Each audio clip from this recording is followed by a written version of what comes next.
নমস্কার বন্ধুরা। শান্ত নদিয়ার জল কি এবার রাজনীতির আগ্নেয়গিরির তাপে বাষ্পে পরিণত হতে চলেছে?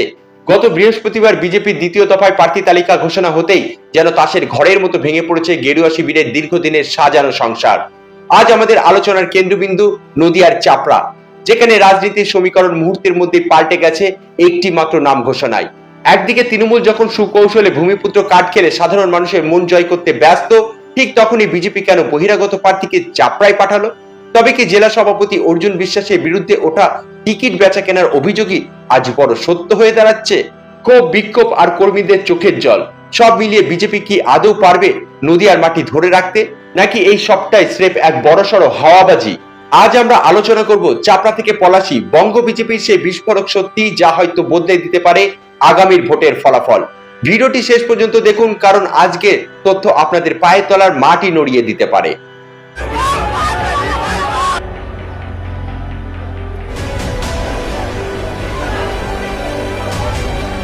গত বৃহস্পতিবার দ্বিতীয় দফায় বিজেপির প্রার্থী তালিকা ঘোষণা হলো। তখন বিজেপির অনেক কর্মীরাই ভেবেছিলেন দীর্ঘদিনের প্রতীক্ষার অবসান হবে একজন যোগ্য ভূমিপুত্রের হাত ধরে। কিন্তু সৈকত সরকারের নাম আসতেই যেন মুহূর্তের মধ্যেই মোহভঙ্গ হলো স্থানীয় কর্মীদের। কৃষ্ণনগরের বাসিন্দা সৈকত সরকার দীর্ঘদিনের পোড় খাওয়া রাজনৈতিক নেতা হতে পারেন, কিন্তু চাপড়ার ঘরের ছেলে না হওয়ার অভাবটাই এখন পদ্ম শিবিরের সবচেয়ে বড় কাঁটা হয়ে দাঁড়িয়েছে। এই ক্ষোভের আগুন চার দেওয়ালে সীমাবদ্ধ নেই, তা আছড়ে পড়েছে চাপড়ার রাজপথে। আমরা এখানে চাপড়াতে সৈকত সরকারকে চাই। আমরা এখানকার লোকাল যে চাপড়ার ছেলে সে যে হোক না কেন তাকেই চাই। আমার প্রতিদ্বন্দ্বী পার্টি যখন ভূমিপুত্র, আমার বিজেপির ক্যান্ডিডেট ভূমিপুত্র চাই। জেলা সভাপতি অর্জুন উনি হচ্ছে কি টিকিট বেচা কেনা করেন, ঠিক আছে। একদিকে তৃণমূল যখন সুকৌশলে চাপড়া স্থানীয় ভূমিপুত্রকে প্রার্থী করে জনমানুষের নিজেদের ভিত শক্ত করে ফেলেছে, সেখানে বিজেপির এই বহিরাগত প্রার্থীকে মেনে নিতে পারছে না দলেরই একাংশ। কর্মীদের গলায় একটাই সুর, চাপড়ার মাটিতে চাপড়ার ছেলে চাই।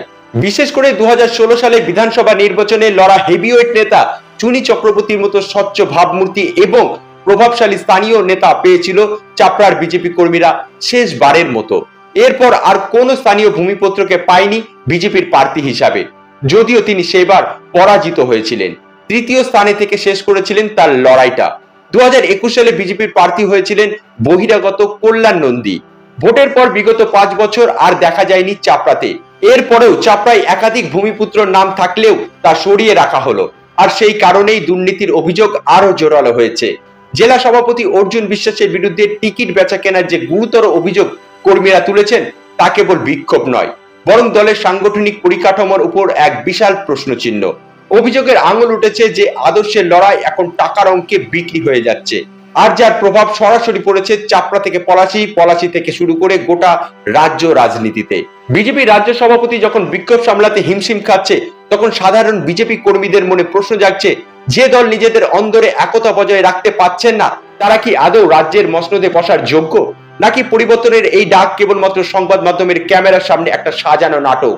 চাপড়া বিধানসভায় তৃণমূল যখন ভূমিপুত্রের কার্ড খেলে গোল পোস্টের অনেকটাই কাছে পৌঁছে গেছে গোল করার জন্য, তখন বিজেপির এই আত্মঘাতী গোল দলকে খাদের কিনারায় ঠেলে দিচ্ছে কিনা তা নিয়ে এখন সরগরম চাপড়া।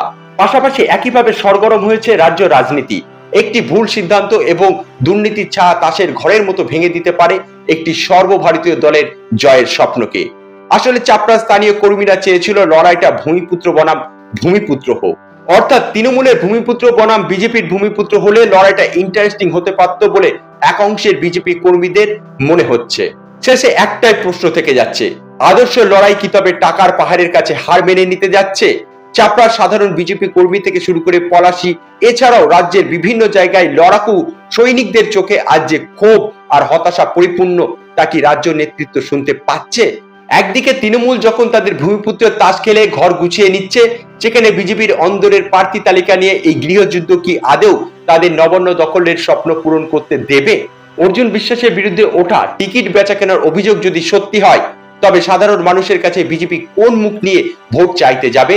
রাজনীতিতে আবেগের চেয়ে সমীকরণ বড় হতে পারে, কিন্তু সেই সমীকরণ যখন কর্মীদের আবেগকে আঘাত করে, তখন ইতিহাস সাক্ষী আছে পতনের শুরু এখান থেকেই শুরু হয়। আপনার কি মনে হয়, চাপড়ায় সৈকত সরকারকে কি মেনে নেবে বিজেপির কর্মীরা, নাকি কোনো একজন ভূমিপুত্রকেই দরকার ছিল দলের স্বার্থে? আপনার মতামত নিচে কমেন্ট বক্সে অবশ্যই জানান। ভিডিওটি ভালো লাগলে লাইক করুন এবং শেয়ার করে পৌঁছে দিন সবার কাছে। সাবস্ক্রাইব করে পাশে থাকুন এই ধরনের আরো ইন্টারেস্টিং ভিডিও পাওয়ার জন্য। দেখা হবে পরের ভিডিওতে, ততক্ষণ ভালো থাকবেন, সতর্ক থাকবেন। Thanks for watching.